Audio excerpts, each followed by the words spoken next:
কিরে এত রাতে তুই কি করেছ এখানে?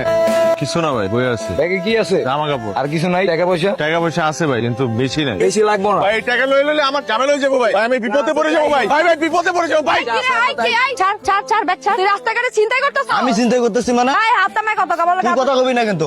তো সাহস কম না? একটা থাপড়া শব্দ দাঁত ফালাই দিমু তুই কিন্তু ছ্যামরা। কাজটা ঠিক করলি না। প্রতিদিন একা একা যাস না রাস্তা দিয়ে। হাই মে হাই, এনে বইয়া রইছো কে তুমি এখানে? বাড়িঘর নাই নাকি? আবার টাকা রইছে। বাড়িঘর থেকে বাইর করে দিছে নাকি? আরে আত্মীয় স্বজন বাড়ি তো আছে নাকি? এখানে বসে রইছো কে রাত্রে বেলা? এই শহরে আমার কেউ নাই। একজনের আশায় আইছিলাম, এখন ফোন ধরে না। বুঝছি, এগুলো ঢাকা শহরে সবসময় হইতেই থাকে। দেখতে দেখতে বুঝা যেতেছি। শোনো, জায়গাটা বেশি সুবিধার না। এই যে পাঠাইলাম, একটু পরে আবার আইবো। তোর মহা ঝামেলায় পড়বা। এখন তো আমি বাঁচাইছি, তখন কোনো মানুষ আইবো না। এখন বইয়া থাকো না। যে মাজার আছে, আজকে রাইটটা ওখানে কাটাবো। কারে কি কইতাছি বুঝতাছো না? বেকুল নাকি? আরে যাও মাজারে যাও, ঝামেলায় পড়বা, পাইবা না করে।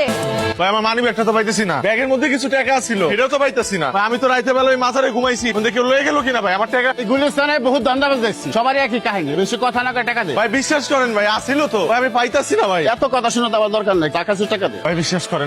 বেশি কথা তোর ভাই ধরবে, টাকা দে। হয়েছে তো টাকা আমি দিতেছি। আজিব একশো টাকাছো আলা প্রত্যেক দিন আইতাছে যাইতাছে। উমা দেখা বোঝার কোনো উপায় নাই, কে হালা খারাপ কে হালা ভালো। এই যে দেখতেছো না টাকা টাকা টাকা টাকা টাকা সবটি আমার কন্ট্রোলে। ওরে দেখে আমার ভালো লাগছে। যা তোরে এক্সট্রা একটা টেবিল দিয়া তোরে আমি ব্যবসা করতে লাগাই দিব। কাল থেকে ব্যবসা করবি, টাকার ব্যবসা। ভাই এনে ব্যবসা করতে হলে তো টাকা লাগবে, আমার তো কোনো টাকা নাই। এই বেটা তোর কাছে টাকা কে চাইছে? আমি কি ফহিন নি বানের জলে ভাইসে আসছি? হ্যাঁ আমি দিমু, ব্যবসা তুই করবি বেটা। কইছি না ভাল লাগছে? ভাল লাগছে মানে ভাল লাগছে। প্রতিদিন ব্যবসা করবি, 50% তুই রাখবি, 50% তুই আমারে দিবি। এই বেটা ভাই আপনি যে আমার কত বড় উপকার করছেন ভাই।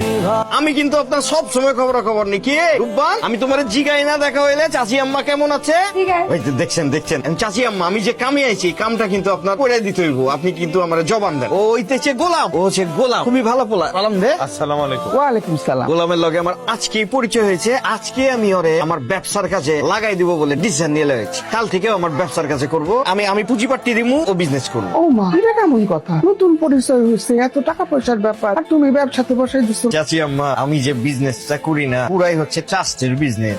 বিশ্বাসে মিলাই বস্তু তর্কে বহুত দূর। আমার বাপ দাদাও 20 বছর বিজনেসটা করছে, আমিও 15 বছর করতেছি। ওর ক্ষমা দেখে আমার মনে হয়েছে ভালা পোলা, ওর মধ্যে একটা বসন্ত বসন্ত ভাব আছে। আপনি এটা নিয়ে একদমই টেনশন করেন না। কিন্তু ঘটনা হচ্ছে ওর একটা থাকার জায়গা লাগবে, এবং থাকার জায়গা আপনি পারবেন ঠিক করে দিতে। এবং আপনি আমার জবান কিন্তু দিয়া দিচ্ছেন, আপনি ঠিক করে দিবেন। তুমি তোমার বউ বাচ্চা নিয়ে উঠে পড়ো। আমার তো বউ বাচ্চা না, বিয়ে করি না। এটা কি কর? আমি একটা পোলারে আমি কেমনে রাখবো? আরো পরিবার থাকে, এটা কিভাবে সম্ভব? আমারে আপনি বিশ্বাস করেন তো? করেন না বিশ্বাস? আমারে যদি আপনি বিশ্বাস করেন, রিক্স হচ্ছে আমার। পোলা ভালো তো ক্ষমা দেখে বুঝে এলাইছি। পোলা খুব ভালো, এদিক ওদিক কোথাও তাকাবো না। কি তাকাবি?